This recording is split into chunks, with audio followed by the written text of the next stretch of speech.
दतिया उपचुनाव से जुड़ी हुई इस वक्त की बड़ी खबर है। कांग्रेस नेता अवधेश नायक से मिले मुकेश नायक। बीजेपी में जाने की अटकलों के बीच में यह मुलाकात हुई। कांग्रेस के पक्ष में ही अवधेश नायक करेंगे प्रचार। बड़ी जानकारी आपको दे रहे हैं, बड़ी खबर बता रहे हैं। विस्तार न्यूज से मुकेश नायक ने पुष्टि की है।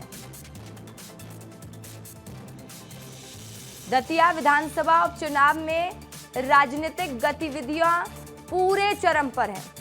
बीजेपी और कांग्रेस दोनों ही दलों ने बड़े कार्यक्रमों के जरिए चुनावी मैदान में अपनी ताकत का प्रदर्शन किया। दोनों पार्टियों के दिग्गज नेताओं की मौजूदगी से दतिया का सियासी माहौल पूरी तरह से गर्मा गया है। भारतीय जनता पार्टी की ओर से दतिया में चुनावी अभियान की औपचारिक शुरुआत करते हुए बीजेपी कार्यालय का उद्घाटन किया गया। इसे उपचुनाव के लिए पार्टी का चुनावी शंखनाद माना जा रहा है। इस अवसर पर प्रदेश बीजेपी अध्यक्ष हेमंत खंडेलवाल, प्रदेश के उप मुख्यमंत्री जगदीश देवड़ा और पूर्व गृह मंत्री डॉक्टर नरोत्तम मिश्रा, चुनाव प्रभारी भारत सिंह कुशवाहा से चुनाव प्रभारी राहुल कोठारी, प्रदेश संगठन प्रभारी डॉक्टर महेंद्र सिंह समेत पार्टी के कई बड़े नेता और जनप्रतिनिधि मौजूद रहे। बीजेपी का उद्देश्य संगठन को बूथ स्तर पर मजबूत करते हुए चुनावी रणनीति को धार देना है। वहीं कांग्रेस भी बीजेपी को सीधी चुनौती देने के लिए तैयार है। कांग्रेस की ओर से दतिया के बसई क्षेत्र में विशाल आम जनसभा का आयोजन किया गया। इस सभा में प्रदेश अध्यक्ष जीतू पटवारी, वरिष्ठ नेता जयवर्धन सिंह सहित कांग्रेस के कई प्रमुख नेता और स्थानीय पदाधिकारी शामिल होंगे। सभा के माध्यम से कांग्रेस कार्यकर्ताओं में उत्साह बढ़ने के साथ साथ मतदाताओं को अपने अपने पक्ष में करने का प्रयास करेंगे।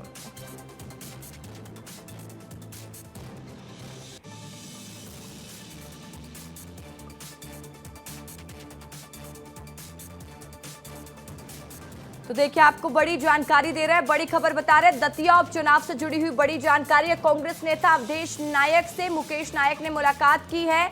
बीजेपी में जाने के बीच में ये मुलाकात हुई है, अटकलों के बीच ये मुलाकात हुई। और हमारे साथ फोन लाइन पर मुकेश नायक जुड़ चुके हैं, कांग्रेस नेता, साथ ही ब्यूरो चीफ, माफ कीजिएगा, पॉलिटिकल एडिटर अंचल शुक्ला न्यूज रूम से लाइव जुड़ चुके हैं। पहले मैं मुकेश नायक जी का रुख कर लेती हूँ। मुकेश जी, देखिए लगातार ये कवायद थी और ये कहा जा रहा था कि अब अवधेश नायक भारतीय जनता पार्टी में शामिल हो सकते हैं, तो सब ठीक है अब आपकी पार्टी में? नहीं, ये सब फैलाया जा रहा है कि अवधेश नायक बीजेपी में शामिल होंगे।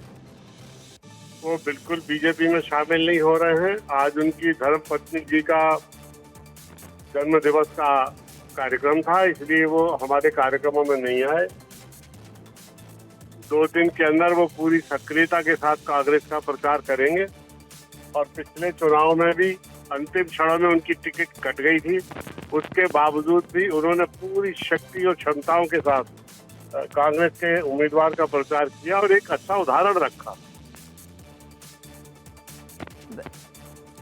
तो ये बताइए, कांग्रेस पार्टी में जो अंदरूनी कलह की खबरें सामने आ रही थी, वो अब ऐसा कुछ भी नहीं है? कांग्रेस पार्टी पूरी तैयारी के साथ सब नेता एकजुट होकर उपचुनाव लड़ रहे हैं।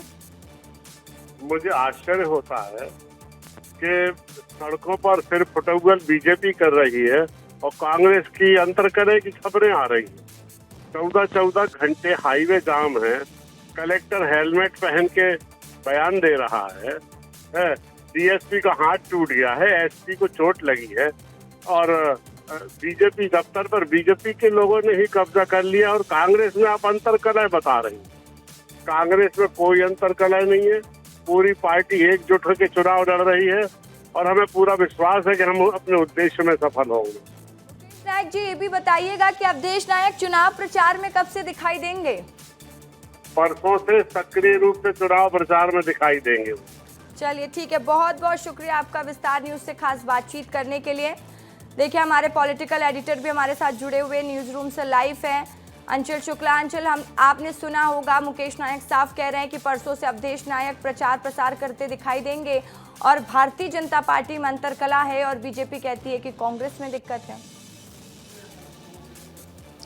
रचका, देखिए अवधेश नायक जो है वो पूरी तरीके से कांग्रेस पार्टी के संभावित उम्मीदवारों की सूची में पहले नंबर पे अपना दावा प्रस्तुत कर रहे थे। पिछली बार भी जब आम चुनाव हुए थे विधानसभा के तो उनकी टिकट कटी थी और इस बार उपचुनाव के जब ऐलान हुए तो पूरी उम्मीद थी कि उनको टिकट मिलेगा। उन्होंने नामांकन भी खरीद लिया था, लेकिन ऐन वक्त पर अवधेश सिंह को टिकट दी गई है।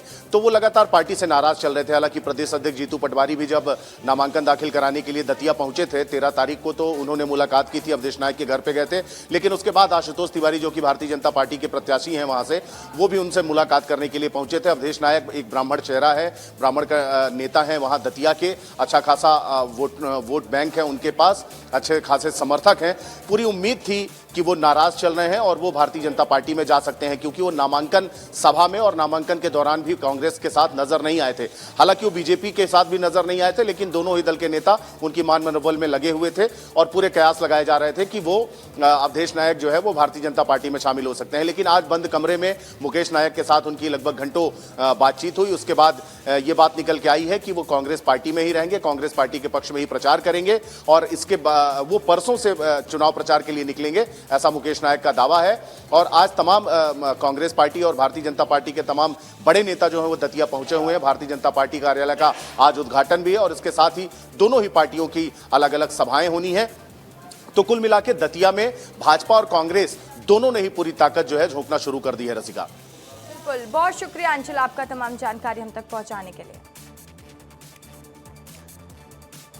तो देखिए दतिया का दंगल, चुनावी शंखनाद और मुलाकात की ये तस्वीर देखिए जब मुकेश नायक अवधेश नायक से मिलने पहुंचे और अब मुकेश नायक ये भी कह रहे हैं वो कांग्रेस पार्टी के साथ ही रहेंगे और चुनाव में अवधेश नायक कांग्रेस के कैंडिडेट की मदद करेंगे। तो दतिया जाते समय वंदे भारत ट्रेन में बीजेपी के प्रदेश अध्यक्ष हेमंत खंडेलवाल और मध्य प्रदेश कांग्रेस अध्यक्ष जीतू पटवारी आमने सामने की सीट पर बैठकर बातचीत करते नजर आए। उनके साथ राज्य मंत्री नरेंद्र शिवाजी पटेल और बीजेपी युवा मोर्चा के पूर्व प्रदेश अध्यक्ष वैभव पवार भी मौजूद थे। चुनावी माहौल के बीच दोनों प्रमुख दलों के प्रदेश अध्यक्षों का एक साथ सफर करना और सहज वातावरण में चर्चा करना लोगों के बीच चर्चा का विषय बन गया। यात्रा के दौरान दोनों नेताओं के बीच दतिया विधानसभा उपचुनाव और प्रदेश की मौजूदा राजनीतिक परिस्थितियों को लेकर बातचीत हुई। हालांकि दोनों नेताओं ने अपनी अपनी पार्टी की जीत का भरोसा भी जताया है। ये बीजेपी भ्रम पैदा कर रही है कि वो बीजेपी का काम करेंगे। पिछली बार अंतिम क्षणों में उनकी टिकट काट दी गई थी, उसके बावजूद भी उन्होंने पूरी शक्ति और क्षमताओं के साथ भारती जी का काम किया और कांग्रेस में रहे। अभी भी उन्होंने ये आश्वासन दिया है कि अभी भी वो कांग्रेस में ही रहेंगे और पूरी क्षमताओं के साथ बिल्कुल एक सारथी के रूप में कांग्रेस के कैंडिडेट घनश्याम जी का चुनाव प्रचार करेंगे और पूरी सक्रियता से वो इसमें हिस्सेदारी लेंगे। आज हमारे शीर्ष नेतृत्व आ रहे हैं, अध्यक्ष जी भी आ रहे हैं और हमारे संगठन के लोग भी आ रहे हैं। आज से मान के चलो उद्घाटन हो गया, तो ये मान के चलो पूरे कार्यकर्ता जब माई का नाम लेके नाए और दतिया विधानसभा को मध्य प्रदेश में सबसे ज्यादा बहुमत से जो उपचुनाव होते हैं, सबसे ज्यादा उपचुनाव बहुमत से दतिया निकलेगी सीटों।